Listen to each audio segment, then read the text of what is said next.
Nós vamos falar hoje sobre a suficiência das escrituras no aconselhamento bíblico, né? Então, o aconselhamento bíblico tem que ser bíblico, né? Como o próprio nome já diz, ele não pode ser com as nossas opiniões, né?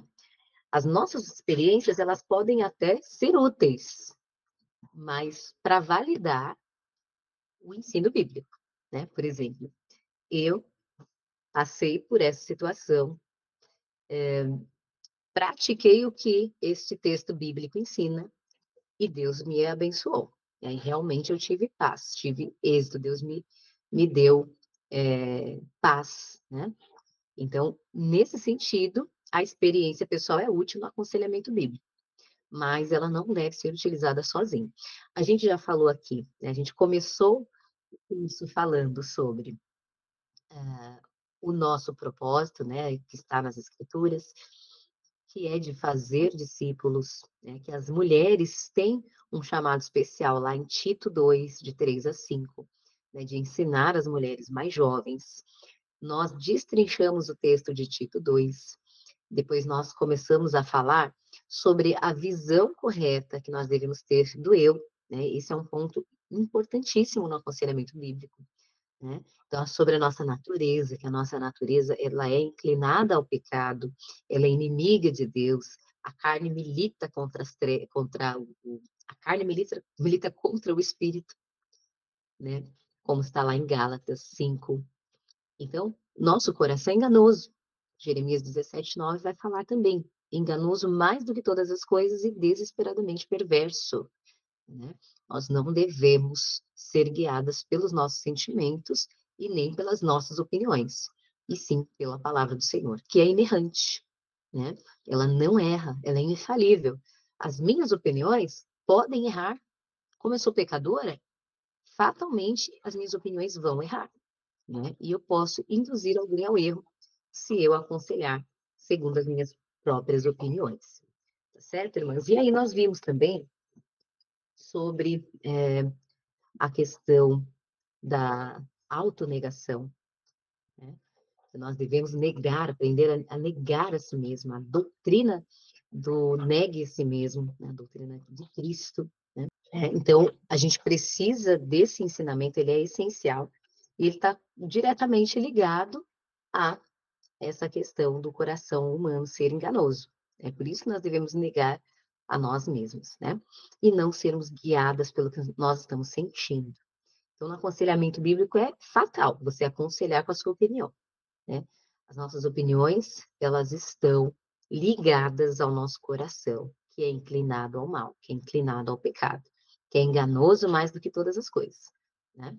Então, sentimentos são instáveis, eles vêm e vão. Então, no calor da emoção, você está ouvindo ali o relato de uma irmã que veio te pedir um conselho e as suas emoções já estão ali, né, borbulhando. Então, você pode ser levada, se você for aconselhar segundo as suas opiniões, a ser guiada pelos seus sentimentos pecaminosos e dar um conselho errado. Por isso que a gente precisa aconselhar segundo a palavra de Deus. Então, vamos lá. O versículo base, irmãs, é 1 Timóteo. Então, eu vou pedir que algumas de vocês abram lá, por favor. Esse é um versículo que vocês precisam memorizar, né? Precisam memorizar.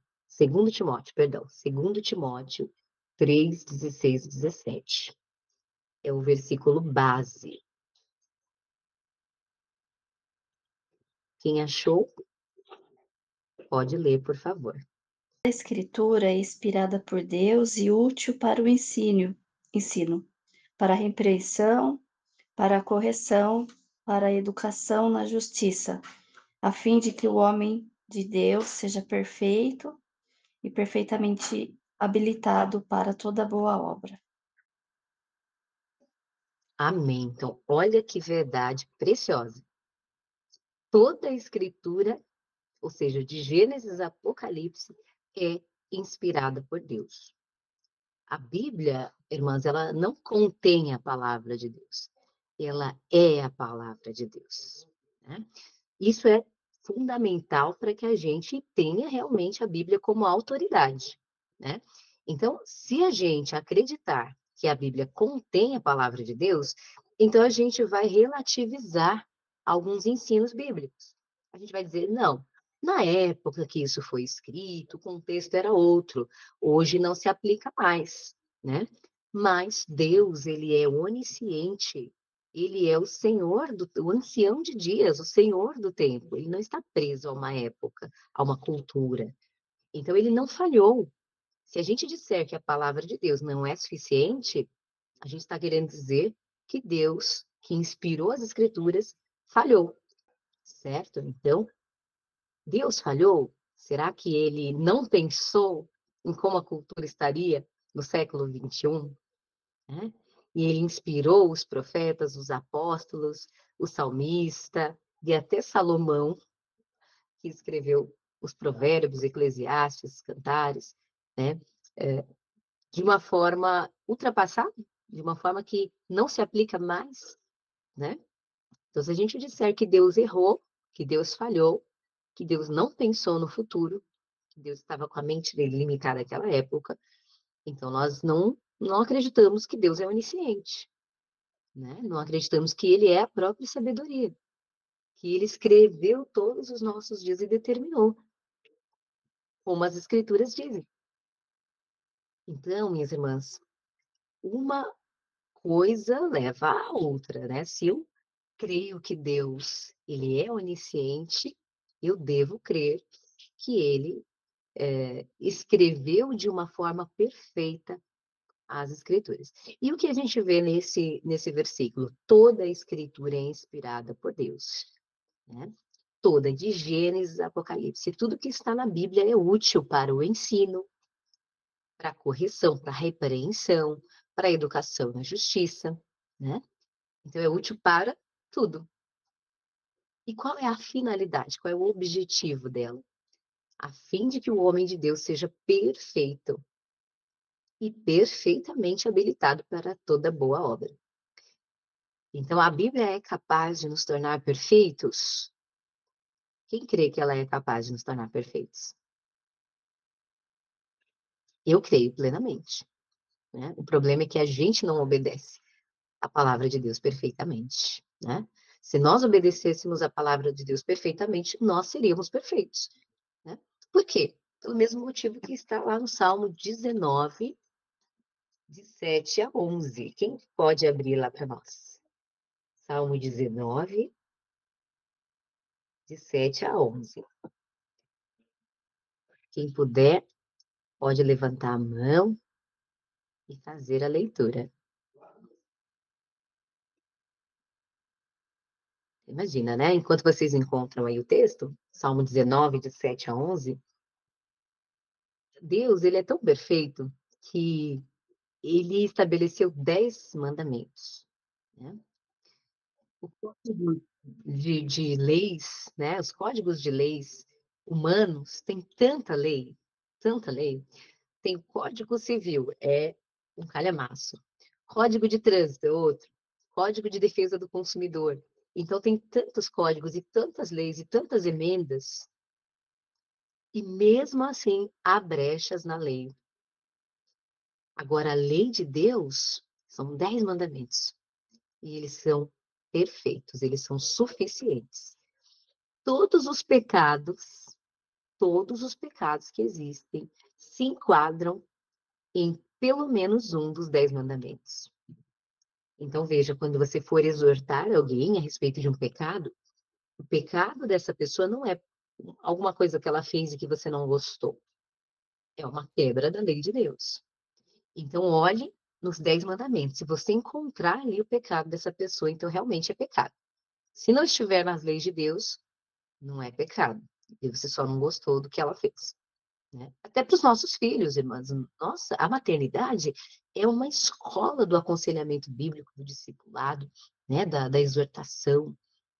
Então, quando a gente vai corrigir os filhos, e isso é extremamente importante, porque a gente peca muito nisso, a gente não deve corrigir nossos filhos porque eles fizeram uma coisa que a gente não gostou. Ah, não gosto que você faça isso, eu não gosto que você mastigue fazendo barulho. Já ouviu assim? Eu não gosto que você engula fazendo esse barulho. Aí vai disciplinar o filho, pega a vara. Não, gente, pelo amor de Deus. Nosso filho, ele precisa de disciplina e de admoestação. O que significa isso? O ensino da lei de Deus e a correção devem andar juntos. Então, ele precisa entender a lei de Deus. Por isso que nós devemos falar dela andando pelo caminho, ao sentar e ao levantar, né? Principalmente o pai da família. Ele tem esse dever de pastorear a família e de falar da lei de Deus para os filhos. Porque quando os filhos pecarem e quando os filhos tiverem que ser repreendidos, eles têm que saber qual lei eles quebraram, né? Então, filho, você quebrou o nono mandamento, que diz: não dirá falso testemunho contra o teu próximo. Você mentiu, você disse que a sua irmã pegou o lápis e, na verdade, foi você que pegou.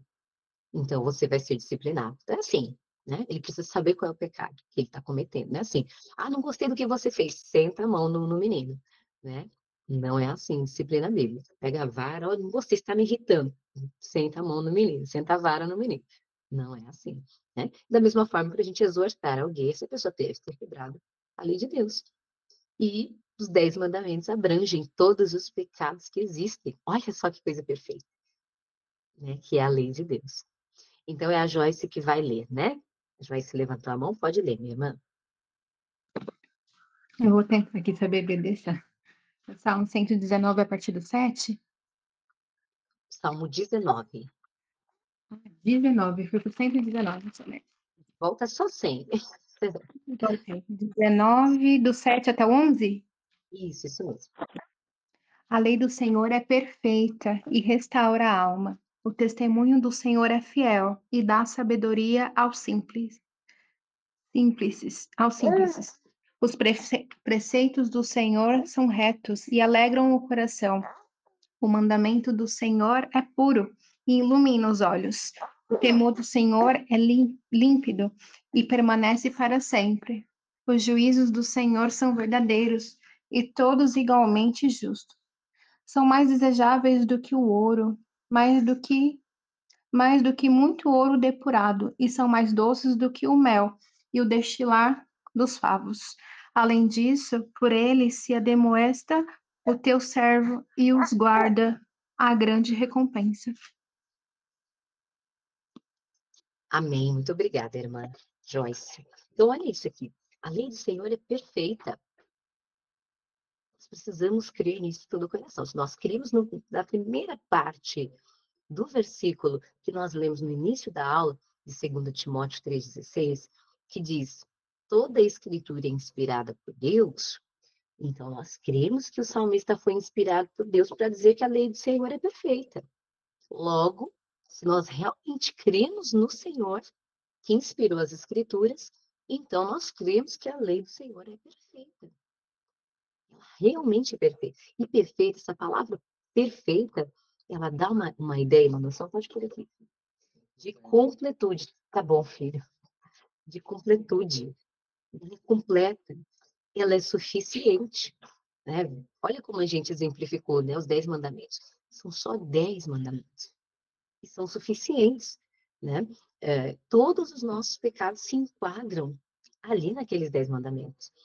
Tem pecado que vai se enquadrar em mais de um.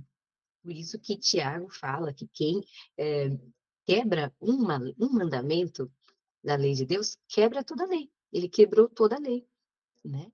Porque a suma dos 10 mandamentos é amar a Deus sobre todas as coisas. Isso está ali nos 4 primeiros mandamentos. Eu até arrisco dizer que nos 5 primeiros mandamentos, porque o quinto mandamento, olha só, o mandamento que é bem no meio ali do decálogo, é honra teu pai e tua mãe. E Deus é nosso pai e ele deve ser honrado. Então, o quinto mandamento se refere primeiro a Deus, né? Então, vamos dizer que os 5 primeiros mandamentos se referem ao nosso relacionamento com Deus. Então, amar a Deus sobre todas as coisas, na prática, é não ter outros deuses além do Senhor, não tomar imagens para usar na nossa adoração, não tomar o nome do Senhor nosso Deus em vão, lembrar do dia do Senhor para o santificar e honrá-lo como Pai, né? E como nós amamos nosso próximo como a nós mesmos, honrando não só nosso pai, como a nossa mãe, como também todas as autoridades que o Senhor estabeleceu sobre nós. Isso também se enquadra em honrar pai e mãe. Então, o quinto mandamento, ele se refere a todas as autoridades instituídas por Deus. que Deus colocou sobre nós, né? Chefe, pastor, né? Quem mais? Vamos, vamos pensar de uma forma mais ampla. Governantes, os nossos governantes, a gente deve honrar também, mesmo sendo ímpio, né? Então, isso a gente vê, inclusive, em outros momentos nas Escrituras, a gente vai ver esses ensinamentos também de uma forma bem clara.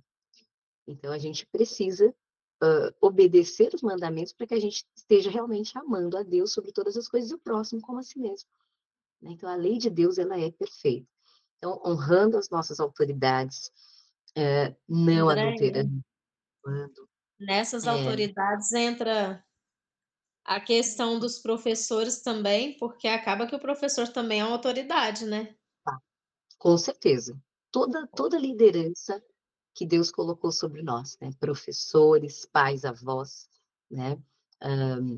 Chefes, mesmo que sejam carrascos. Isso tem a ver com a palavra de Deus, isso é coerente com os demais ensinos da Bíblia, né? Quando a Bíblia ensina, o apóstolo Paulo está ensinando a gente sobre os relacionamentos interpessoais, fala que a gente deve honrar nossas autoridades, mesmo quando não forem bons e piedosos, né? Mas quando forem maus e carrascos também, a gente deve honrar, né? Porque é ao Senhor que nós estamos servindo, né? Então, que mais? Não furtar, não adulterar, não matar, que também não tem a ver só com assassinar propriamente dito, senão a gente pode falar, não, essa lei aí eu nunca quebrei, mas o pecado vem do coração, e Jesus ensinou que se eu chamar alguém de louco, tolo, eu estou assassinando essa pessoa. Eu sou réu do inferno. Então, odiar, o ódio, uma atitude odiosa para com o nosso próximo, e até algo que vocês pensem que é inofensivo. Como dizer, para mim, fulano não fede nem cheira. Você está matando fulano no seu coração. Porque se ele não fede nem cheira, então ele já morreu há muito tempo. Já se decompôs até, né? Então, você dizer, eu quero distância de fulano. Ah, a gente conversou já em algumas aulas passadas. Eu perdoo, mas quero distância. Não, você cortou o relacionamento, você rompeu o relacionamento, né? Isso é o mesmo que assassinar, né? Eu não quero mais relacionamento nenhum com essa pessoa. Enquanto a Bíblia fala, sigam a paz com todos e a santificação, sem a qual ninguém verá o Senhor, né? Então, é claro que em relação ao ímpio, a gente deve realmente se afastar dele, não ter comunhão com ele, a menos que seja seu cônjuge, né? Você não vai se separar, não. Eu me converti, meu cônjuge não, então eu vou me separar. Não, de forma alguma, né? Mas uma pessoa ímpia, uma amiga ímpia, que odeia o Senhor, por que que você é amiga dela? Ela odeia o Senhor declaradamente, ela zomba do seu Deus, não tem como. A Bíblia fala, andarão dois juntos se não houver entre eles acordo? Vocês não estão indo para o mesmo lugar. Ela odeia o seu Deus e zomba dele. Não tem como você ser amiga de uma pessoa que odeia o seu Senhor, né? E aí ele fala, a lei do Senhor é perfeita. Alguém levantou a mão, gente, deixa eu dar a oportunidade. É a Emanuele, né? Emanuele levantou a mão. Pode falar, minha irmã. Na verdade, eu ia perguntar uma coisa, mas aí a resposta já veio na minha cabeça. Eu ia perguntar se Deus tinha instituído até mesmo as autoridades ímpias, né? Mas o nosso Deus é soberano. Então, inclusive aqueles é, autoridades, como por exemplo o nosso presidente atual, que nós não votamos nele, mas o Senhor, em sua soberania, o instituiu, né? Então, mesmo ele sendo ímpio, eu tenho que honrá-lo da mesma forma, né? E a gente vê que, infelizmente, tem muitos cristãos que se declaram de um lado da política e não da forma devida à autoridade, né? Eu ia perguntar isso, mas aí a resposta já veio, então. É isso mesmo, minha irmã. Deus instituiu toda a autoridade. Lembra quando Pilatos fala assim para Jesus: por que que você não se defende? Por que que você não fala alguma coisa? Eu tenho poder para te tirar daí. Olha quem ele estava falando, né? Eu tenho poder. E Jesus vira para ele e fala: sabe o quê? Nenhuma autoridade seria. Você não teria nenhuma autoridade se do céu não te fosse dada. Ou seja, se você tem alguma autoridade, é porque meu pai te deu. Já está determinado, está escrito que vai ser assim, você não tem o que fazer, né? Implicitamente, ele disse isso. Ele falou assim: você tem autoridade? Uau! Estou chocada que você tem autoridade, que legal. Você tem poder para mudar o meu destino. Fala sério, né? Claro que não tem. Então, Deus estabeleceu Pilatos, Deus estabeleceu Herodes, Deus estabeleceu Nabucodonosor. Deus tem seus santos propósitos em tudo que acontece, né? Então, sim, Deus estabeleceu os líderes ímpios também. Isso para juízo do próprio povo, que se afasta de Deus, se afasta do Senhor, né? O povo elege o governante ímpio, sim, porque o seu coração está inclinado para o mal, porque o coração humano é mais afeiçoado ao mal, ao pecado, né? Até nós, nosso coração é inclinado para o pecado, é por isso que a gente precisa da palavra de Deus, para trazer a gente para a verdade, né? A lei de Deus é perfeita, a lei do Senhor é perfeita, ela restaura a alma. Então, veja, a sua aconselhada, vamos imaginar, ela chegou para pedir um conselho para você. Minha irmã, eu preciso de um conselho. Ela está com uma aflição na alma, né? A lei do Senhor restaura a alma. Então, o que você precisa para aconselhar essa irmã da lei do Senhor? Pode falar, Lisandra. A gente estava até falando ontem, na aula do Trivium, sobre a cultura moldar mesmo aquilo que nós vamos ter. Ou seja, culturalmente, as pessoas elegem com mais facilidade um representante ímpio, porque é possível notar na cultura quão ímpio, quão afastada de Deus, quão anti-Deus, quão anticristo a cultura está. Muito obrigada, irmã, pela contribuição. É isso mesmo, né? Realmente, as eleições revelam, né, o reflexo do coração humano, que o coração humano almeja e deseja. Por isso, não criem expectativas com os governantes desse mundo, porque até aquele governante que se disser cristão, piedoso, pastor, não, esse aqui é um pastor crentíssimo, a igreja dele é super abençoada, vai ser o novo presidente do Brasil. Gente, eu até fico preocupada, porque um escândalo envolvendo um ímpio é um escândalo. Agora, um escândalo envolvendo um crente difama o nome de Cristo, difama toda a cristandade, não é? Eu fico até preocupada. Se um governante cristão assume uma posição de grande preeminência, né, e acaba sendo envolvido em um escândalo. É muito pior quando se trata de um servo de Deus, né? Então, não dá para a gente pôr nossa confiança em homens, né? Fato. Então, o fato de que a lei de Deus é perfeita e restaura a alma deve fazer você ter paz. Fique tranquila, não se preocupe. Ah, eu não quero ser conselheira bíblica, porque eu não sei se eu vou saber tratar os problemas da alma de uma pessoa. Não, você não vai mesmo. A palavra do Senhor é que vai. Por isso que a palavra de Deus precisa habitar ricamente no seu coração. Se a palavra de Deus habitar ricamente no seu coração, você será capaz de aconselhar segundo a palavra de Deus. Ah, mas eu tenho dificuldade de memorizar. André, eu estou tentando memorizar, mas eu tenho muita dificuldade. Então, ande com a sua Bíblia. Leia muito a Bíblia, mesmo que você não memorize, porque você vai se familiarizar com ela. Faça anotações. Eu não sei se você gosta ou não de marcar na Bíblia, mas no aconselhamento bíblico isso ajuda, né? Você pode marcar, por exemplo, de uma cor, todos os textos que vão falar sobre angústia, vamos supor, né? E aí, quando você estiver numa situação que o caso é sobre angústia, quando você achar os textos que você pintou daquela cor, você já sabe que são sobre angústia, então você já pode usar para aconselhar. Ah, mas eu gosto que a minha Bíblia é branquinha, limpinha. Então, aquela Bíblia que você usa no dia a dia, que você vai usar para levar para a igreja e tal, fazer do seu devocional, deixa ela branquinha. Mas tenha uma Bíblia para aconselhamento bíblico, né? E essa Bíblia que você vai levar com você para o aconselhamento bíblico. E aí é importante ter as anotações, se você tiver dificuldade de memorizar. Ou post-its, né? Coloque post-its e aí coloca para fora. Faz uma legenda. Verde claro é angústia, rosa é depressão, sabe? Laranja é casamento, sabe? Cria uma legenda. Isso vai facilitar. Aí a irmã falou, tô com uma tristeza profunda. Opa, deixa eu ir lá no rosa. Texto sobre depressão. Tá lá, tá marcado. Não consegui memorizar nada. mas está na Bíblia, e eu estou com a minha Bíblia aqui. Então, Deus vai falar, não sou eu que vou falar, você só a boca de Deus, né? Então, isso deve fazer com que você se sinta segura.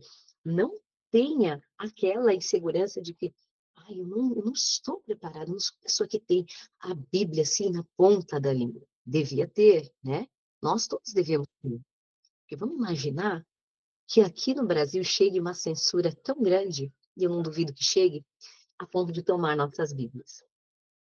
E aí, você não memorizou, e agora? Tomaram sua Bíblia, o que você vai fazer? Né? Então, a gente precisa pensar no pior. Se acontecer o pior, se tomarem as nossas Bíblias, daqui ninguém pode tomar. Daqui ninguém pode tomar. Então, a gente precisa guardar no coração. E é bíblico. Salmo 119 fala, guarda no coração a tua palavra, para não pecar contra ti. No momento que você não está com a Bíblia na mão, a tentação vai vir. E é o versículo que está memorizado que vai te ajudar a lutar contra o seu próprio coração, quando ele estiver ali no ímpeto de pecar. Pode falar, Tem aquele Lisandra. versículo, né? Quero Pode trazer à falar. memória aquilo que me traz esperança, ou seja, se você não tem nada na memória, o que você vai trazer, né? Exatamente. Verdade. Pode falar, Lisandra. André, quando a gente vai dar um aconselhamento bíblico para alguém e essa pessoa fica questionando, por exemplo, se a gente pega alguma passagem que está no Antigo Testamento e essa pessoa fica questionando, dizendo, mas está no Antigo Testamento, agora as coisas são outras. Como é que a gente deve proceder nessa situação? Toda a escritura inspirada por Deus, do Antigo ao Novo Testamento, né? E é útil para o ensino. O Antigo Testamento é útil para o ensino, sim, né? Imagine, se eu dissesse que o Antigo Testamento não é útil, então esquece os Salmos, esquece os Provérbios. O que os profetas falaram sobre Cristo, nem quero saber, né? Mas olha como o Antigo Testamento confirma o que acontece no Novo. E aí, Cristo vem, pega a Bíblia, ele pega o profeta Isaías, porque não tinha Bíblia, né? Então é anacrônico dizer que Jesus pegou a Bíblia, né? E Jesus vai até a sinagoga e pede o livro do profeta Isaías. Ele abre lá em Isaías 62 ou 61, deixa eu olhar aqui. E ele diz, e ele lê assim: o Espírito do Senhor está sobre mim. É o 61. Isaías 61, 1 e 2. O Espírito do Senhor está sobre mim, porque o Senhor me ungiu para pregar as boas novas aos quebrantados. Enviou-me a curar os quebrantados de coração, a proclamar libertação aos cativos e a pôr em liberdade os algemados, a pregoar o ano aceitável do Senhor e o dia da vingança do nosso Deus, a consolar todos os que choram. E diz, essa profecia aqui que vocês estão ouvindo, está se cumprindo aqui. Então, se o Antigo Testamento não fosse útil, então Jesus ia falar, aqui o livro do profeta Isaías, que eu vou jogar fora, não tem necessidade mais, tá bom? Meus discípulos vão escrever os evangelhos, futuramente eles vão escrever algumas epístolas também, fiquem com isso. Esqueçam o passado passou, no futuro, olha, eu vou fazer só uma provocação aqui. Aí, numa outra ocasião, pode ser que a gente fale sobre isso. Mas se o Antigo Testamento não fosse útil, Jesus ia falar assim, não cantem mais os salmos, criem novas músicas, criem o mercado gospel. Depois a gente fala disso de novo. Pode falar, Mônica. Eu estava pensando nisso que a Lisandra falou e já também tive casos, né? E daí, às vezes, eu fico pensando também, né? O que a gente poderia falar, mas o Antigo Testamento, ele tá tão cheio de exemplos de quanto o homem, ele é pecador e quanto ele falha e falha e Deus ainda assim mostra misericórdia para conosco, né? Então, assim, não tem como dizer que o Antigo Testamento não serve para nada. Ele mostra o pecado de antigamente é o mesmo pecado de hoje. Talvez a gente só é um pouquinho mais moderno, né? Mas o coração do homem, ele é igualzinho, né? No Antigo Testamento. É verdade. Um amigo seminarista, ele sempre contava essa história, eu acho que ele ainda conta, que ele sempre tinha um herói preferido da Bíblia quando ele era criança, né? Então, uma época foi Davi, Mas aí ele descobriu que Davi pecou com Batseba. Aí deixou de ser Davi. Aí depois foi Sansão, Sansão pecou com Dalila. Aí depois ele mudou, foi para outro herói. E cada herói que ele, né, levantava no coração dele, não, esse aqui é meu personagem favorito, pecava. E ele falou, não dá para ter nenhum herói na Bíblia. Só Jesus é perfeito. Jesus é o único que não peca. Então a gente precisa do Antigo Testamento. É importante isso que a Mônica falou, ver a misericórdia do Senhor no Antigo Testamento. Ver como Deus deu a descendência que ele prometeu a Abraão através de Jacó. Ou seja, não foi por mérito. Isso não se limita a uma descendência humana, física. Mas ele estava falando sobre o povo de Deus, sobre a nação santa. A Bíblia é transcendente, porque ela não fala só sobre as coisas dessa terra. Ela fala sobre coisas espirituais, usando os eventos dessa terra que Deus já estabeleceu para nos mostrar de uma forma mais clara, né, o que vai acontecer e o que acontece especificamente. Então, quando ele está prometendo uma descendência a Abraão, ele está falando também da Israel celestial, do povo eleito que não se resume a Israel geográfica, né? Por isso, lá em Romanos, ele fala que nem todo israelita o é de fato. Como assim? Por que nem todo israelita? Porque no coração, o verdadeiro israelita é o salvo. E tem muito israelita que o é na carne, mas que não creu em Cristo. E se ele não crê em Cristo, não há salvação para ele, né? Só há salvação por meio de Cristo. Só Jesus é o caminho, a verdade e a vida. Então, ninguém vai ao Pai se não for por Jesus. Se ele não crer em Cristo, então não adianta ele ser israelita, ele não é filho de Deus. Mas olha por quem, olha através de quem que veio essa descendência. Através de Jacó, que deu um golpe no pai, que mentiu para o pai, que enganou o irmão, o próprio irmão, que roubou a bênção do irmão. A gente podia pensar, Deus não foi justo, como é que Deus, né, abençoou um cara ímpio, um cara que fez o que fez, né? Mas se fosse por mérito, então Deus não ia dar ninguém, porque Abraão pecou. Várias vezes a Bíblia mostra Abraão pecando. Abraão falando assim, olha, a gente vai entrar lá no Egito, falando para Sara, e com certeza vão te achar muito bonita e vão me matar para ficar com você. Então, vamos combinar de falar que nós somos só irmãos? 2 vezes ele faz isso, né? E ele está mentindo. E nós sabemos que não faz. Isso é quebra do 9º mandamento também. Ele está dizendo um falso testemunho contra o próximo dele, que é a própria esposa, dizendo ela não é minha esposa. Então, assim, eu quero salvar minha pele, mas eu estou colocando a pele dela em risco. Que ela quase foi tomada como esposa por outros homens. Então, esses outros homens quase pecaram, né, o pecado do adultério, e levaram Sara a pecar também. Então, veja, pecado outro abismo, né? Então, a lei de depois ela é perfeita. Quando a gente fala em lei, veja, a lei que a gente citou no início, os mandamentos estão no Antigo Testamento, né? E a Bíblia toda confirma. Jesus fala, eu não vim revogar a lei, eu vim cumprir. Ele cumpre a lei. Então, se alguém disser para você, já disseram para mim também, viu, Lisandro? Ah, não, mas eu não leio muito o Antigo Testamento, porque é o velho, né? O Velho Testamento, agora é o Novo. O Velho Testamento não importa. Você está me passando muito texto do Antigo Testamento aí para eu ler, eu não sei por quê, irmã, não estou entendendo. Foi bem assim para mim. Eu não estou entendendo, você está passando tanto texto para eu ler lá no Antigo Testamento. Não importa o Antigo Testamento, quero ler os evangelhos, eu quero ver as cartas de Paulo, é isso que eu quero ler. Aí eu tive que exortá-la, falar, irmã, toda a escritura é inspirada por Deus. Então o Antigo Testamento é importante, sim. Então a lei de Deus E as pessoas. respalda. Agora, quando é as bênçãos, né, do Antigo Testamento, aí o povo quer o Antigo Testamento, né? Que pode-se ver Pois que é. a maioria das bênçãos que o povo coloca aí vem lá do Antigo Testamento, né? No Novo, não, que no Novo era Com certeza. perseguição que não acabava mais. Samela, aqueles versículos que são as bênçãos decorrentes da obediência, a pessoa não lê a parte que fala, se guardares os meus mandamentos, não, só começa da frente, serás cabeça e não cauda, né? Tudo será abençoado, não faltará o alimento, né? Para E isso o tem Velho claro, Testamento serve. Mas eles não leem que isso eles não leem que isso é decorrente da obediência, ou seja, para você ser abençoado, você precisa obedecer.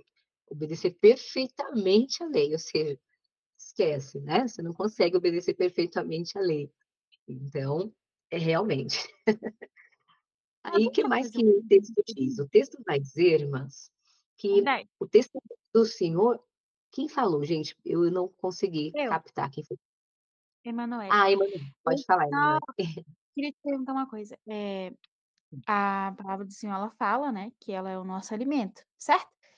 E eu queria te perguntar, até mesmo no privado, mas acabou que eu não perguntei. Como que você faz a sua leitura diária?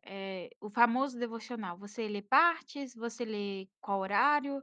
Como você faz para ler a palavra? Olha, partindo do princípio, né, do Salmo 1º, que diz que bem-aventurado é o homem que tem prazer na lei do Senhor e medita nela de dia e de noite, então, nosso primeiro pensamento precisa ser dedicado ao Senhor, né? Então, você acorda, ora e pega a sua Bíblia, né? Então, já procura ler. Então, é assim que eu faço. Pela manhã, eu leio Salmos. Então, a leitura de Salmos, para mim, é contínua. Eu nunca deixo de ler os Salmos. Acabo os Salmos e volto novamente. Estou lendo Salmos pela terceira vez esse ano. Então, Salmos, todos os dias, é um alimento diário na vida do cristão. No decorrer do dia, ou se possível, ainda no café da manhã, né? Eu tomo café com a Bíblia do lado, assim, né?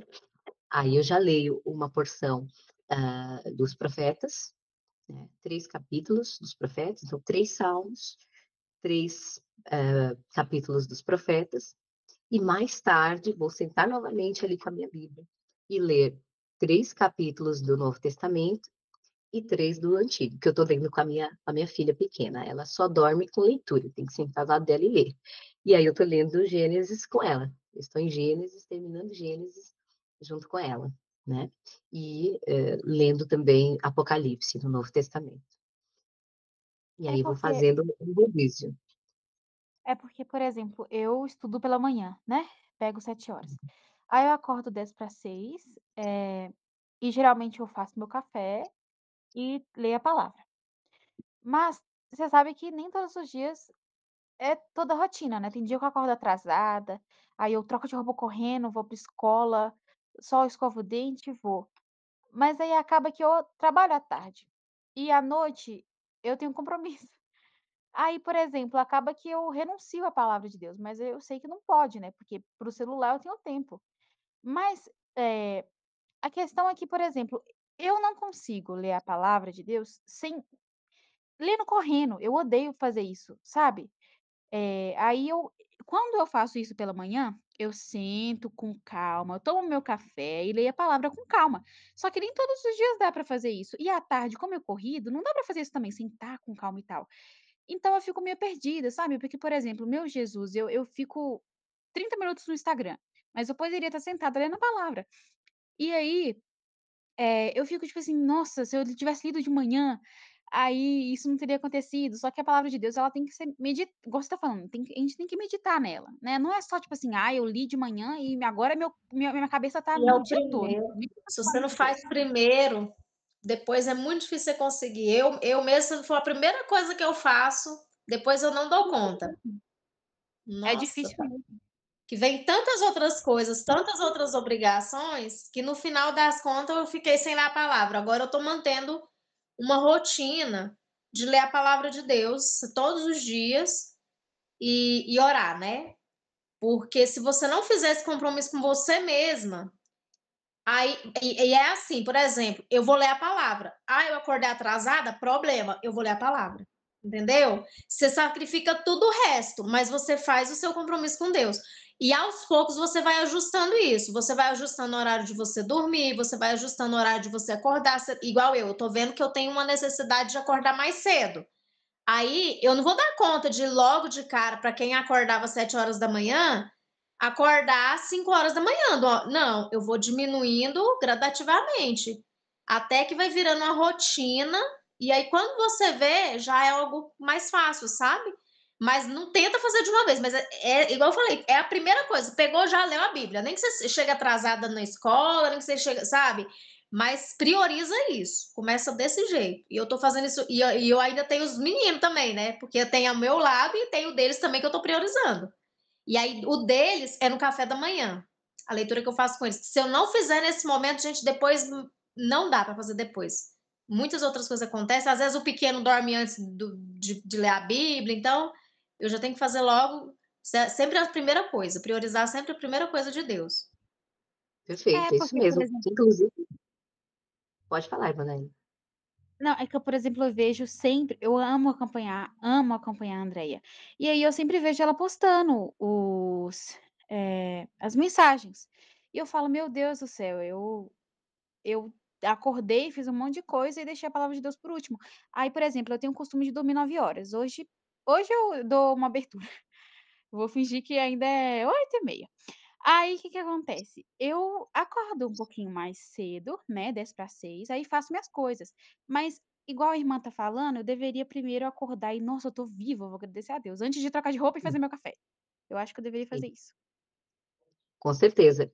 E uma dica que eu dou sempre é que vocês instalem no celular, se vocês ainda não tiverem, um aplicativo da Bíblia, um aplicativo que tenha um bom áudio, para vocês ouvirem o áudio. Olha, eu vou conseguir ler a Bíblia só de manhã. Eu não vou conseguir sentar para ler a Bíblia, vou ter que correr e me arrumar. Então, deixa o aplicativo tocando. Ele vai tocar um capítulo, vai terminar, vai entrar no outro, né? Então, depois eu posso mandar para vocês no grupo a dica do aplicativo que eu uso, que eu já testei vários e esse é o melhor, e ele é gratuito. Ele tem a Bíblia em todos os idiomas que você possa imaginar. E você pode ouvir o áudio, né? Se quiser ouvir em inglês, você ouve. Se quiser ouvir em francês, em espanhol, você ouve, né? Se quiser ouvir em hebraico, você ouve. Se você vai entender, eu não sei, né? Mas faça isso, minha irmã. Você disse que você passa um tempo no Instagram, você passa um tempo no celular. Então, esse tempo que você passa no celular, passe ouvindo as escrituras. A fé vem pelo ouvir e ouvir a palavra de Deus. Então, não é menos válido você ouvir do que você ler na Bíblia física. É válido também, tá certo? Então, me cobrem que eu mando lá no grupo o aplicativo que eu uso. Pode falar, Lisandra. Eu acho que um problema que acontece atualmente é que as pessoas criaram a ideia de que para fazer um devocional você precisa ter um caderno bonito, vários post-its, vários marcadores, uma mesa super organizada, você precisa estar no silêncio, um café gourmet. E não é isso, né? E não é isso. A gente consegue fazer essa leitura enquanto a gente está preparando o nosso café, enquanto a gente está tomando o nosso café, enquanto as crianças estão correndo e gritando pela casa. Enfim, a prioridade é sempre as coisas do céu, sempre. Independente, eu digo no meu caso, por exemplo, eu desinstalei o Instagram, eu não uso mais o Instagram, apesar da conta estar lá, porque me atrapalhava nas tarefas de casa. Eu não estou dizendo que você fazer isso não, Emanuele, mas assim, se eu percebo que isso estava me atrapalhando, ainda que fosse meia hora, eu passava 3 horas sem ver dentro do Instagram. E se isso está fazendo. Uai, menino, está comendo negócio. Se isso está fazendo com que você fique afastada do Senhor, que é a sua prioridade, então balancei aí o que você está olhando para que seja a sua prioridade. Porque, para mim, isso era. Ficar no Instagram estava prejudicando o meu relacionamento com Deus e também o meu relacionamento com a minha família. Prioridades, isso mesmo, isso é muito importante. Então, uma ferramenta do Instagram é você calcular o seu tempo ali, o limite de tempo que você está acessando. Você estabelece um limite para você, olha, eu vou acessar 20, 30 minutos por dia, e quando der aquele tempo, você não abre mais. É um exercício de domínio próprio também. Não vou abrir mais o Instagram, o que eu tiver que ver, vou ver amanhã, né? E aí vai para a Bíblia, prioriza a palavra de Deus, né? É essencial para todo cristão. Então, eu não quero desanimar vocês de serem conselheiras bíblicas, pensando, que coisa chata, então, para ser conselheira bíblica, tem que ficar lendo demais a Bíblia.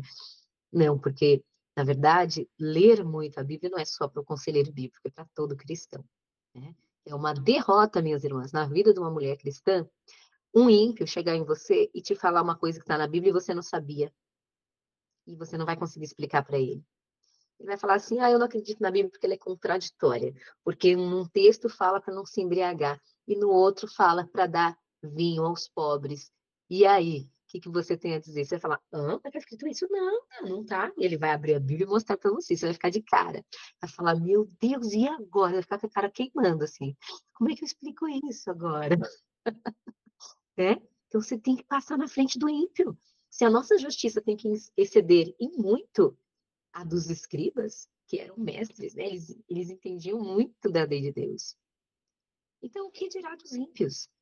Sendo que na Bíblia o sábio é o que teme a Deus. E o ímpio, que é o nécio, o tolo, é o que não teme a Deus. Olha o Salmo 14. Diz o tolo em seu coração. O que ele diz? Não há Deus. Ou seja, o ateísmo é uma ignorância, uma falta de sabedoria. Porque Deus se revela do céu nas coisas criadas, basta você observar. Há um Deus, né? Então, quem não reconhece que há um Deus, nem lhe dá graças, não o glorifica, é indesculpável. Não tem desculpa, né? Então, a gente precisa conhecer as Escrituras profundamente, porque falta de sabedoria não é característica para o cristão. Então, não pense, não vou ser conselheira bíblica, não, tem que ler demais a Bíblia. Então, você não vai ser crente. Um crente que não lê muito a Bíblia, não está sendo crente direito. Se você diz que ama o Senhor, então você quer saber tudo sobre ele. Irmãs, até a Reforma Protestante, o cidadão comum não tinha a Bíblia nas suas mãos, na sua língua. Olha que bênção que a gente tem hoje. A gente tem várias versões de Bíblia, de várias línguas, na nossa casa, no nosso celular, de graça. E não lê, isso é inadmissível. Não, mas já tem o pastor da minha igreja, ele é muito sábio já. Bom para ele. E você? Aí alguém vai perguntar uma coisa para você, irmã, eu tô precisando de um conselho. Procura o pastor. É um desserviço para a igreja, né? Porque todo o corpo de Cristo precisa estar envolvido no aconselhamento bíblico. Olha Colossenses 3,16, que eu estou sempre pedindo para vocês memorizarem. Diz, habite ricamente em vós a palavra de Cristo.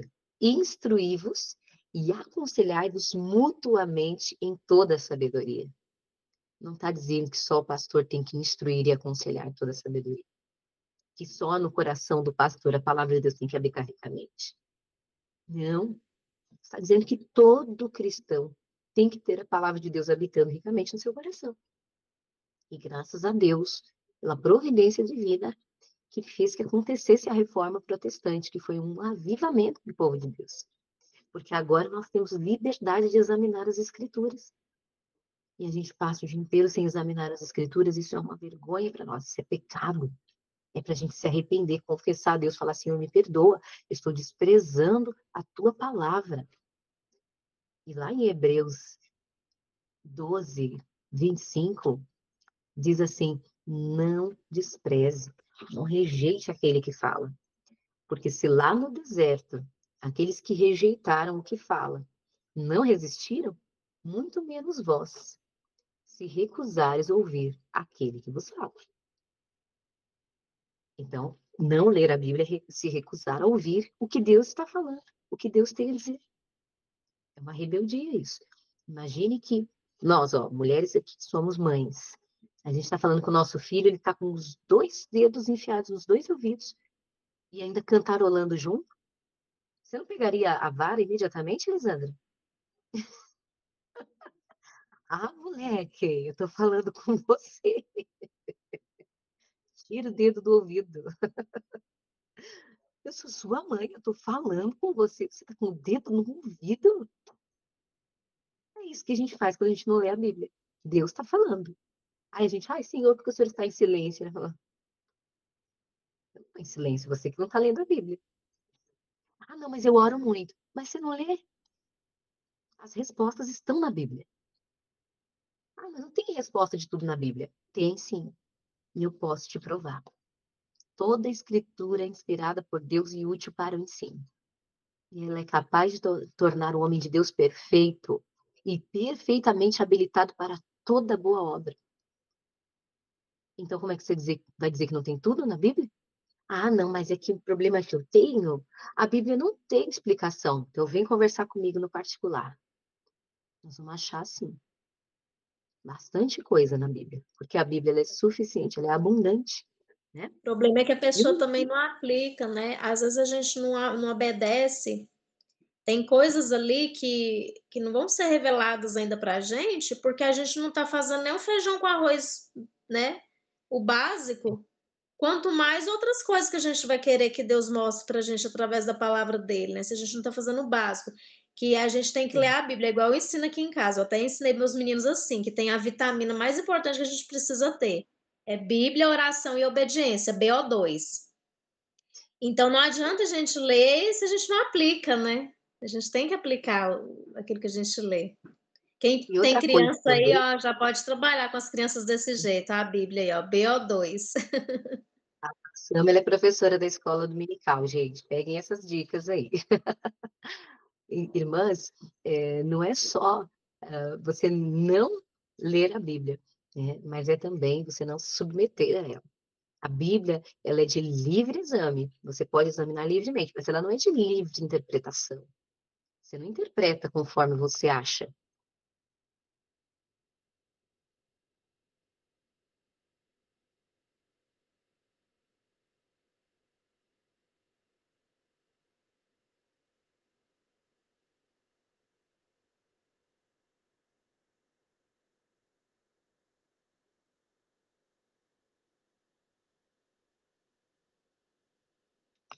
Tem duas Andréas agora, duas Andréas participando da reunião, misericórdia. Como é que faz para tirar uma, hein, gente? Vou tirar Não, aqui. por favor, tira essa. Tem uma a mais aí. Não sei o que aconteceu, gente. Não sei onde foi que eu apertei. E acabei saindo, eita. Ufa. Pronto, removeu a Andréia. Ótimo. Isso aí, removeu a Andréia. Muito bem. O que eu estava falando? Ah, sim, que a Bíblia não é de particular interpretação. É de livre exame, mas não de livre interpretação. Então, talvez você esteja interpretando errado, segundo as suas próprias ideias, né? Os seus preconceitos, seus pressupostos. Por isso que a gente precisa pedir iluminação do Espírito Santo para entender a palavra. Né? Por isso que a Bíblia diz que na multidão de conselheiros está a sabedoria. Né? Ou seja, mais de um conselho, né? Mais de um conselheiro, ouvir mais de uma pessoa que seja cristão, que seja piedoso, né? Para você saber se é aquilo mesmo, se é assim mesmo você pode interpretar aquele texto bíblico. E não ficar assim, não, a minha conselheira me falou isso, mas eu não concordo. Então, cuidado para que você não esteja sendo insubmissa à palavra de Deus, né? Ser conselheira bíblica demanda um compromisso de a gente ser fiel a Deus no conselho, no aconselhamento, né? Então, olha que responsabilidade. Precisa orar e falar, Senhor, me ajude a ser fiel, que o Senhor fale através de mim, que o Senhor me ajude a ler e explicar o texto com fidelidade. Então, por isso que é importante aprender a explicar o texto e aplicar o texto. E se vocês tiverem dúvidas sobre isso, a gente pode fazer uma aula só sobre isso. Como explicar o texto, ler o texto e explicar o texto. Porque você não deve pegar o texto e, agora eu li 5 versículos, eu vou tentar agora resumir tudo com as minhas próprias palavras. Isso é perigoso. É melhor você pegar verso a verso e ir explicando. É o que eu faço aqui com vocês, olha. Eu peguei o verso 7, que foi o primeiro que a gente leu, estou lendo frase por frase, linha por linha, explicando cada um, né, para não ter erro. Então, vamos lá. O testemunho do Senhor é fiel. E olha, por testemunho, a gente pode entender os testamentos, o Antigo e o Novo. São testemunhos do que o Senhor fez no passado, do que o Senhor está fazendo, do que o Senhor vai fazer. E é um testemunho fiel, né? E dá sabedoria aos simples. Então, nós somos simples, porque você não pode falar, não, eu sou leiga, né? Eu não sou teóloga, eu não sou, né, missionária, pastora, eu sou uma simples cristã do banco da igreja. Eu sou também uma simples cristã do banco da igreja, minhas irmãs. Sabe? Então, a gente precisa buscar sabedoria. A sabedoria está na palavra de Deus. Dá sabedoria aos simples.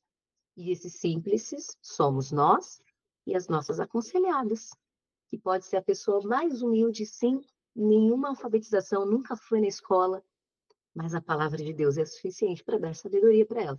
Porque aquela irmãzinha menos letrada da igreja, ela ainda é mais sábia por temer a Deus do que o ateu que se formou em Harvard, que é PhD em Harvard, né? Mas ele não acredita em Deus, então ele é um tolo. E a senhorinha que não sabe nem assinar o nome, mas crê em Deus e teme o Senhor e aceita e se submete à palavra de Deus, ela é sábia. Sabedoria é isso, né? Sabedoria não é só conhecimento, mas é como eu aplico esse conhecimento. Os preceitos do Senhor são retos e alegram o coração. Olha aqui, o problema da sua aconselhada era tristeza?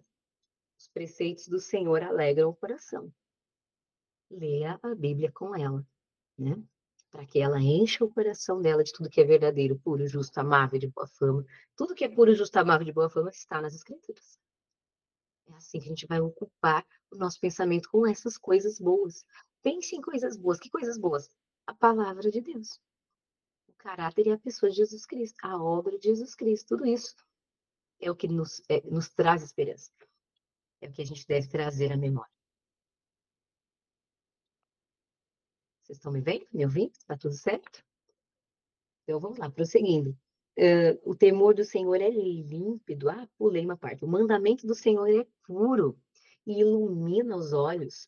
Né? Então, realmente, se a pessoa está com o entendimento obscurecido, o mandamento do Senhor ilumina os olhos. Ele é puro. Né? O temor do Senhor é límpido e permanece para sempre. Olha aí.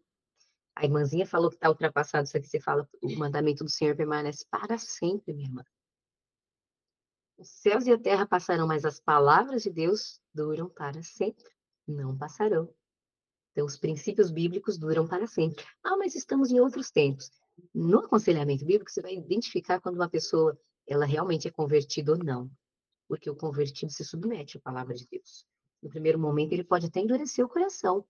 Falar, essa palavra é muito dura para mim. Não é assim que eu penso, não. Eu vou pensar. Ou então pode até dizer, olha, André, não vamos mais falar sobre isso, tá? Não quero continuar o aconselhamento com você. Já ouvi isso. Não quero continuar. Tudo seu é Bíblia? Tudo seu é Bíblia? Tudo você quer arrumar uma solução na Bíblia? Aí fala, por que você veio falar comigo, então? Você veio falar com a conselheira bíblica e não quer que ela procure uma solução na Bíblia? Então tá bom.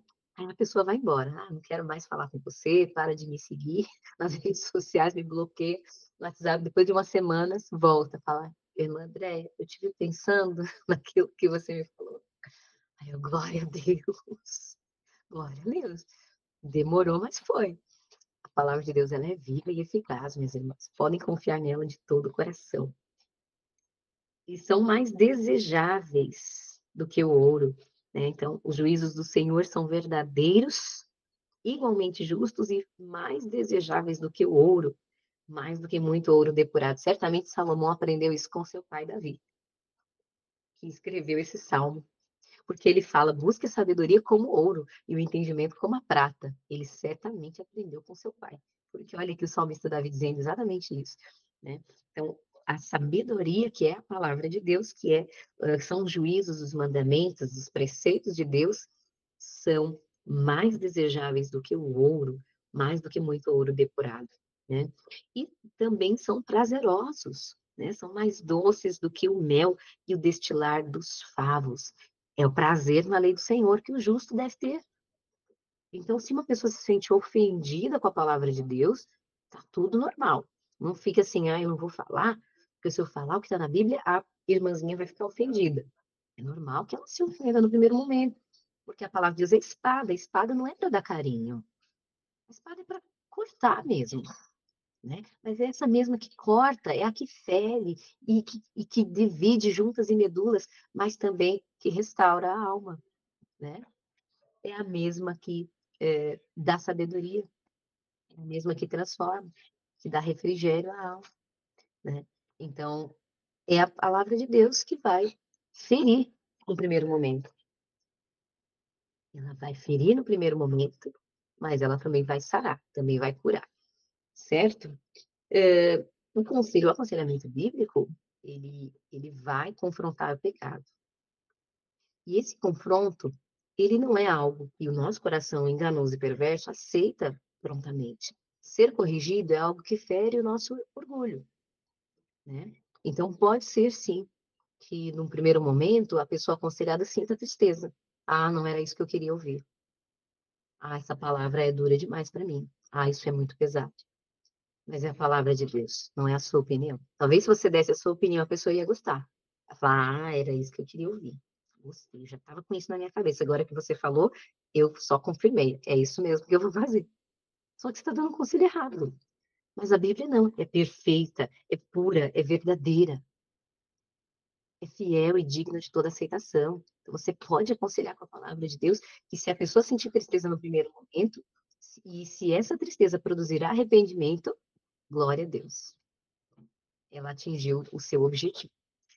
E, por fim, além disso, por eles quem? Pelos juízos do Senhor, é que se admoesta o teu servo em os guardar a grande recompensa. Então, o servo do Senhor, ele é admoestado pelos juízos de Deus. A admoestação do cristão é pela palavra de Deus. Fora da palavra de Deus não é nem admoestação, nem pode ser chamada de admoestação. Como é que a gente vai aconselhar o filho? Olha, filho, eu não gosto que você faça isso. Olha, isso aí é feio. Muito raso.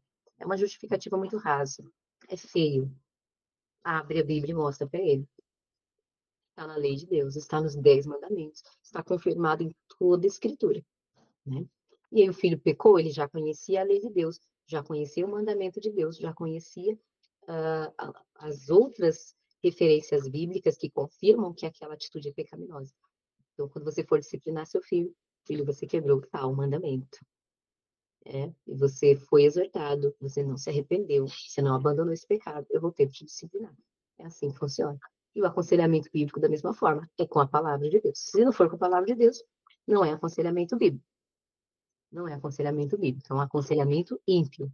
Tudo que não é de Deus é contra Deus. Então, se você não aconselhar conforme a palavra de Deus, você está aconselhando como um ímpio aconselha. Porque o ímpio vai falar assim, segue seu coração. E a Bíblia vai dizer, enganoso é o coração. Negue-se a si mesmo. É isso que a Bíblia vai dizer. A Bíblia vai dizer para você fazer o oposto daquilo que seu coração deseja. E, Pode falar. Andréia, hoje a gente vê uma questão muito séria na questão do que antes era considerado pecado, agora está tendo sítio, né, de tudo. É síndrome disso, síndrome daquilo outro, síndrome de não sei do quanto, e tá um trem assim esquisito, e dentro da igreja, quando eu vejo assim, irmãos assim falando, nossa, porque ele tem aquele lá do menino que não consegue obedecer comandos, como que é? Todd? Acho que é Todd, né? Gente, eu fiquei horrorizada, meu Deus, isso vindo de um cristão, não acredito que eu tô ouvindo um trem desse, não. Não tem lógica, gente. A criança que não quer obedecer, ela tá se rebelando. Se ela tá se rebelando ali contra o pai, contra a mãe que ela tá vendo, imagina contra Deus, vai pro inferno. Uai, não tem outro jeito. Que Todd o quê, gente? Então a gente tem que ter um cuidado tão grande, as pessoas, qualquer coisa, ai, ele tem o síndrome do pânico, ele tem síndrome disso, tem síndrome... Não, gente, ele tem pecado. A gente tem que ver o que é pecado. Muitas dessas doenças que as pessoas estão tendo é pecado, é consequência do pecado, das atitudes dela, né, da vida pecaminosa. E quanto mais a gente se afasta de Deus, mais a gente se afasta da palavra de Deus, é muito mais normal a gente ter esse tipo de comportamento, assim, é inevitável, né? Então, É no verdade. discipulado, a gente precisa, até com relação a isso, né? Que a gente vai encontrar pessoas que estão tratando de doenças que, na verdade, é pecado. Tá lá achando que é doença. Isso é verdade. Isso também deixa os pais passivos. Ah, tadinho, o bichinho é doente, eu não vou repreender, né? Não vou disciplinar. Deixa ele bater na mãe, tadinho, ele tá só expressando aí o que ele tá sentindo, o sentimento dele. Não, não pode bater na mãe, não. Honra teu pai e tua mãe, né? Se a tua doença tá te fazendo pecar, então eu vou ter que te ajudar a controlar a sua doença com a sua mente, né? Você se domine seus instintos e não siga seus sentimentos, porque realmente você vai acabar pecando. Pode falar, Lisandra. Essa questão ficou tão forte que eu participei de um culto de casais, que ao final o pastor disse assim: você está com problema no casamento, procure um psicólogo.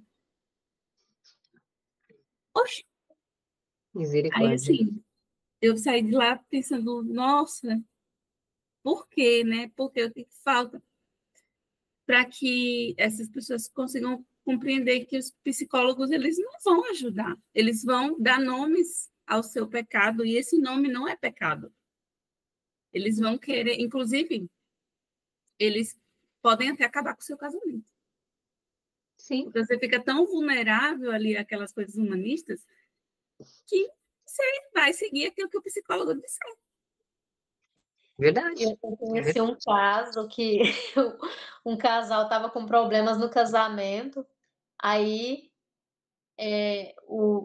de tanto insistir, eu acho que o pastor da igreja tudo insistiu para a mulher, para o homem, para procurar um psicólogo e tal, né? Aí o homem procurou uma psicóloga, por fim largou a mulher para ficar com a psicóloga.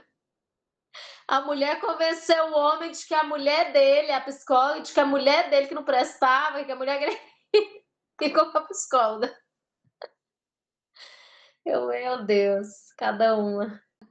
Fui apertar para ler as mensagens e acabei saindo da ligação. Então, irmãs, eu não estou conseguindo visualizar as mensagens, viu? Eu queria ler as mensagens, eu apertei para ler e acabou desligando, viu?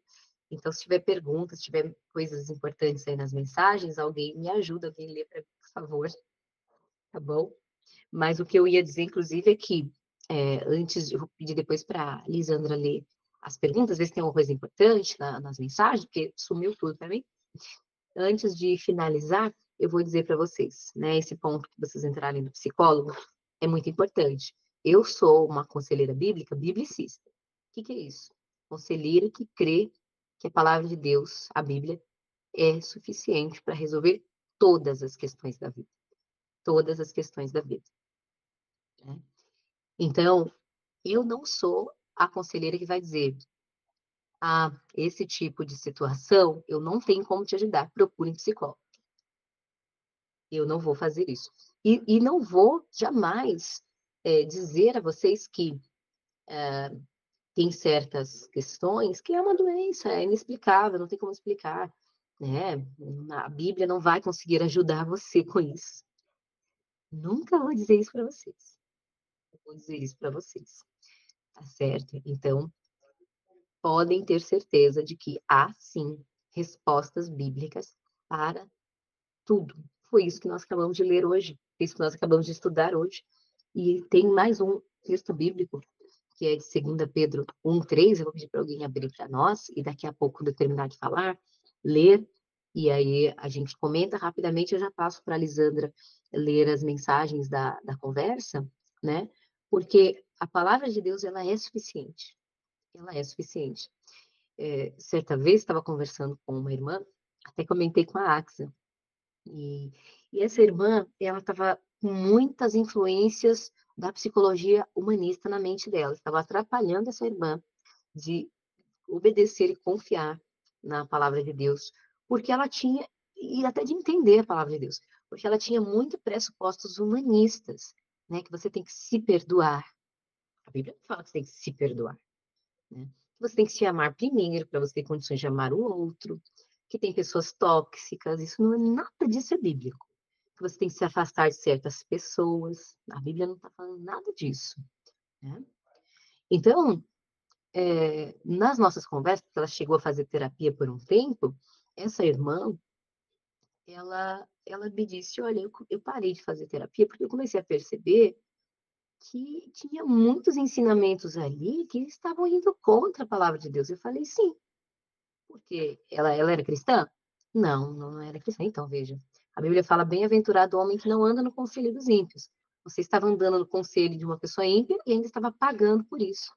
Ela, Déia, acabou a aula.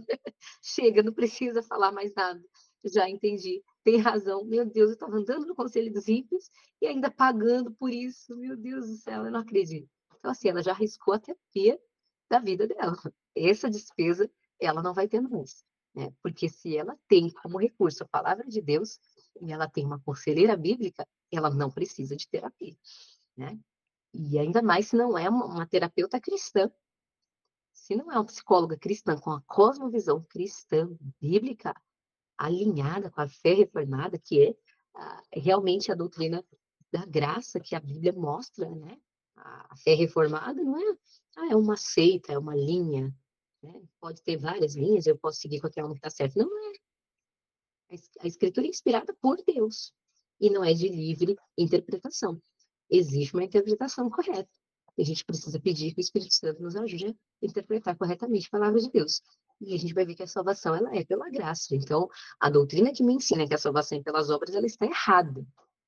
Ela é antibíblica, porque está muito claro nas Escrituras. Porque pela graça sois salvos mediante a fé. E isso não vem de nós. É dom de Deus. Não de obras, para que ninguém se glorie. Aí vem um pastor famoso e fala para você que a salvação é pelas obras, pula fora. E o que ele está ensinando está errado. Né? Não tem essa, não. É um irmão. Eu posso seguir, né? Se está alinhado com o meu pensamento. Igreja alinhada com o seu pensamento, minha irmã, com certeza está errada. Porque o nosso pensamento não é enganoso. Nosso pensamento não está inclinado ao pecado. Então, a igreja, a gente não vai procurar uma igreja alinhada com o nosso pensamento. E sim alinhada com a palavra. Senão a gente não vai parar em igreja nenhuma. Né? O que mais que eu iria dizer para vocês? Eu acho que basicamente é isso mesmo. Vamos ler o texto de 1 Pedro. Quem abriu aí para nós em 1 Pedro? Desculpa, 2 Pedro 1:3. Pode levantar a mão e abrir o microfone, por favor.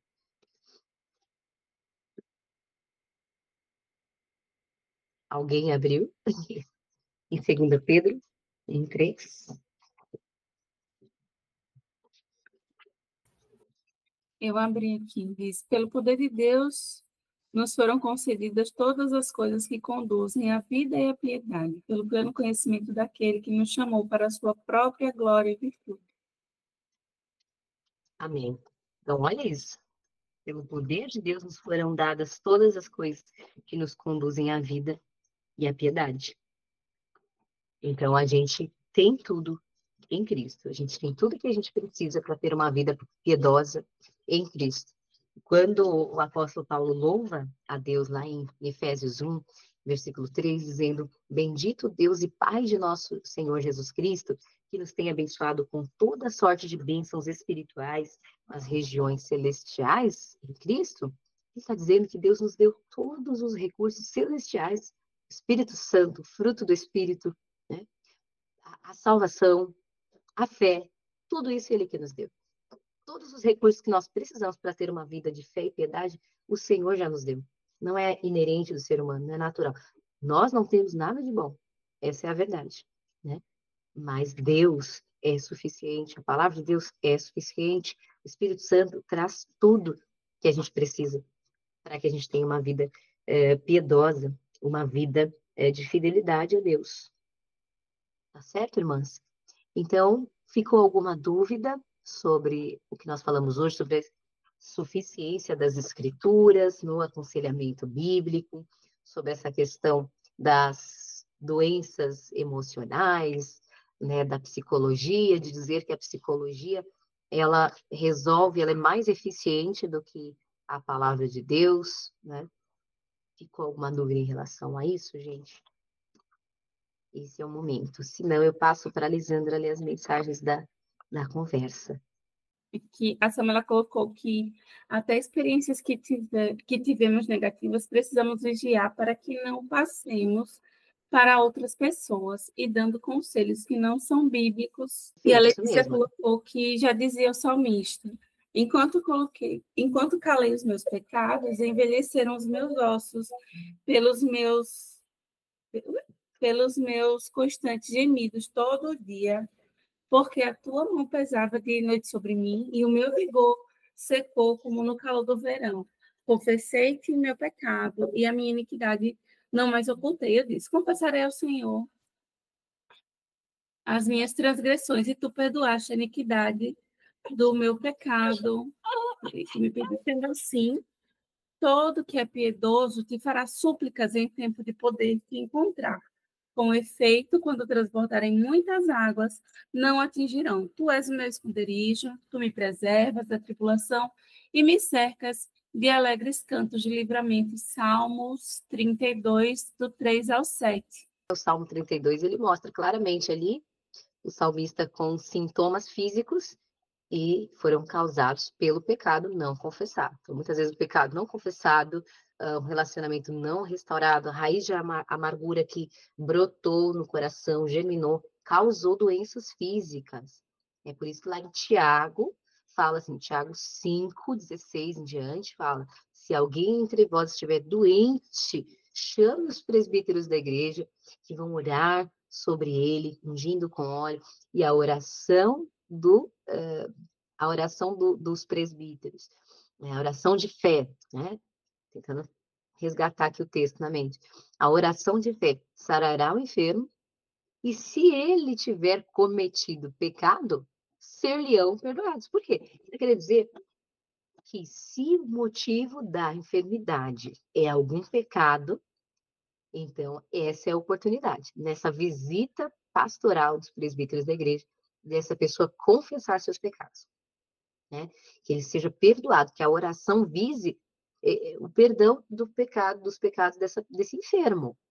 Então, às vezes, olha isso, gente, a gente tem uma visão tão equivocada que pode ser que, se você tiver com alguém enfermo em casa, você chame os presbíteros da igreja, né? E todo mundo trate o enfermo como um anjo que está na antessala do céu. Ele está doente, então ele não é um pecador. É pecado falar que ele é pecador. Só pecado dizer que ele falar sobre pecado com ele. Vamos falar só coisas boas, né? Vamos falar só palavras positivas. Isso é uma ingenuidade. Pode ser que ele esteja nesse leito, na cama, e não seja para a morte. Seja uma oportunidade dele confessar o seu pecado, ter seu pecado perdoado e ainda a sua saúde restaurada. Ah, não, mas ele está com uma depressão profunda, ele está pele e osso. Faz tempo que ele não come, ele só bebe água. O salmista estava desse jeito. Quantas vezes o salmista não diz, as lágrimas têm sido meu alimento dia e noite? Ele não estava comendo. O alimento dele eram as lágrimas, só chorava. Ele falava, coitado, tá em depressão profunda, tá doente, vamos dar um antidepressivo. Não, o que curou o salmista? Confessar o seu pecado. Então, de repente, essa pessoa está ali, num leito, quase morrendo. Os presbíteros vão visitá-lo, né?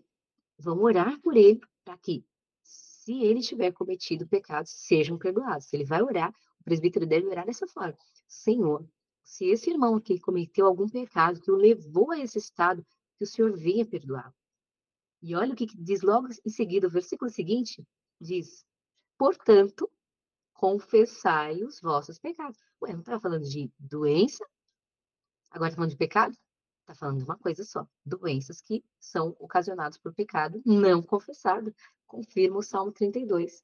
Confessai, portanto, os vossos pecados uns aos outros e orai uns pelos outros. Inclusive, há a possibilidade, se uns aos outros, significar uns, o doente, aos outros, os presbíteros que foram visitá-lo. Os presbíteros foram visitá-lo, oraram por ele. Senhor, se ele tiver cometido um pecado, que o Senhor venha perdoá-lo. Amém. Aí ele, quero confessar meu pecado. É a oportunidade. Confessa o seu pecado. Eu confesso, eu realmente fiquei com raiva de Deus, porque tal plano meu foi frustrado. Confessou o pecado. Aquele que encobre suas transgressões jamais prosperará. Mas aquele que as confessa e deixa, alcançará misericórdia. Então, olha o poder Isso é da confissão. comum, isso é comum nas suas igrejas, porque na minha denominação nem se cogita essa questão de que a doença pode ser consequência do pecado. Pois é, normalmente as pessoas tratam o doente como um semi-anjo, né? Uma pessoa que só vou falar palavras boas, a visita vai ser só para falar coisas boas, coisas bonitas. Não fala de pecado, isso costuma ser generalizado. Não se fala de coisas tristes para uma pessoa que já está doente. Porque, tadinho, o bicho já está nesse estado. Eu vou chegar falando que é pecado, ele vai se sentir culpado. Gente, não. A gente precisa, e se for eu que estiver doente, ali os presbíteros forem me visitar, eu vou falar, por favor, peçam a Deus para que, se eu tiver cometido um pecado que me trouxe essa enfermidade, que Deus me perdoe, né? E enquanto você estiver orando, o Espírito Santo me convença do meu pecado para eu confessá-lo. Porque sim, pode ser que a causa do meu pecado, e pode até ser que muitos desses diagnósticos aí sejam reais, realmente fez uma tomografia, né? Tomografia que vê o cérebro, né? sei qual que é, tem um exame que vê o cérebro. Realmente, né? Ele vê o cérebro, vê que tem algo diferente ali, aí ele dá um diagnóstico. Pode ser que tenha mesmo, mas até a ansiedade pode ser por pecado não confessado. A pessoa está ali lutando com alguns pecados e ela está pensando, o que que eu faço? Como que eu faço com essa situação que eu estou vivendo escondida, não posso contar para ninguém. Aí ela tem palpitação, taquicardia, né? E ela fala, não, eu estou com sintomas físicos, com certeza eu estou doente. Eu preciso tomar um remédio. Não, você precisa abandonar esse pecado que está te causando tanta preocupação, sendo que o jugo do Senhor é suave e o fardo dele é leve. Então, veja, se você obedecer a Deus, você vai ter paz. Grande paz tem os que amam a tua lei. Para eles, não há tropeço. Mas se você ama o pecado, não vai ter paz. Não estou desejando o mal de vocês. Aliás, pelo contrário, estou dizendo que vocês não vivam no pecado. Porque o pecado tira a paz. O pecado tira a paz. Então, como ter paz? Abandonando o pecado. Como ter paz com todos? Abandonando o pecado. Se você está irado contra sua irmã, então perdoe, peça perdão, né? Confesse o que aconteceu, reconcilie, né? Resolva, não deixe para lá. Não existe deixar para lá na vida cristã. É resolver. A Bíblia ensina como resolver. Ah, mas eu não sei como resolver. Na minha igreja ninguém pode me ajudar, por isso que você está nesse grupo. Tá bom? Fale comigo, ou então procure uma irmã mais sábia. Aqui são todas mulheres de Deus que estão aqui nesse grupo. Então, vocês podem procurar umas às outras. E ninguém que está nesse grupo pode falar que está sozinho. Ah, estou sozinho, tem ninguém para me aconselhar. Ah, minha irmã, para com isso, tá? Não é verdade. Tá certo? Que mais, Lisandra? Tem mais mensagens importantes aí? Ou só essas? Então tá certo. Irmãs, ficou mais alguma dúvida? Mais alguém aí quer falar? Fiquem à vontade. Podem falar. E já já a gente vai encerrar. A Cecília disse que quer falar um versículo. Pode falar, Cecília. Do menino honra o pai e a mãe. Honra teu pai e tua mãe para que se prolongue o seu dia na terra que o Senhor teu Deus te dará. Te dará. Muito bem, que linda. Aqui. Vamos seguir o exemplo da Cecília e guardar a lei de Deus no nosso coração. Memorizar. Esse é meu versículo que eu uso para corrigir eles. Olha, lembra o que a Bíblia fala? É isso mesmo. Para vocês verem, eu falei para vocês que todo pecado é a quebra de pelo menos um mandamento. Então, quando o filho desobedece, ele já está quebrando o 5º mandamento. Mas o que foi que ele fez? Ah, ele mentiu, então está quebrando o 9º também. Ah, ele roubou o lápis do amigo. Então, ele tá cometendo o 5º mandamento, porque você, a mãe dele, ensinou para ele que não deve roubar. Ele já está te desonrando, que está quebrando o seu ensinamento, né? E também está quebrando o mandamento, não furtarás e ainda não cobiçarás. Porque antes dele furtar, ele cobiçou. Então, já são 3 mandamentos que ele quebrou. Então, tá vendo como a lei de Deus é perfeita e abrange todos os pecados? Então, ela é suficiente. Se vocês quiserem depois falar no particular, não, olha, irmã, não concordei com alguma coisa que você falou, eu tenho certeza que tem uma questão que a Bíblia não resolve, e essa aqui é a questão. Escreve todinho o caso para mim, relata cada... não me deixa por fora de nenhum detalhe da situação, que a gente vai achar na Bíblia uma resposta para isso. Eu garanto para vocês, tá bom? E não é em mim que eu estou confiando, não, é na suficiência das Escrituras mesmo. Tá certo, minhas irmãs? Um audiobook. Manda um audiobook. Vocês podem mandar lá no grupo, que aí eu respondo com pequenos podcasts lá. Coloco o título, olha, sobre tal coisa, aqui está. Aí ouçam, peguem um caderninho, anotem as referências bíblicas. Tá bom, minhas irmãs? Então é só isso por hoje. Foi suficiente.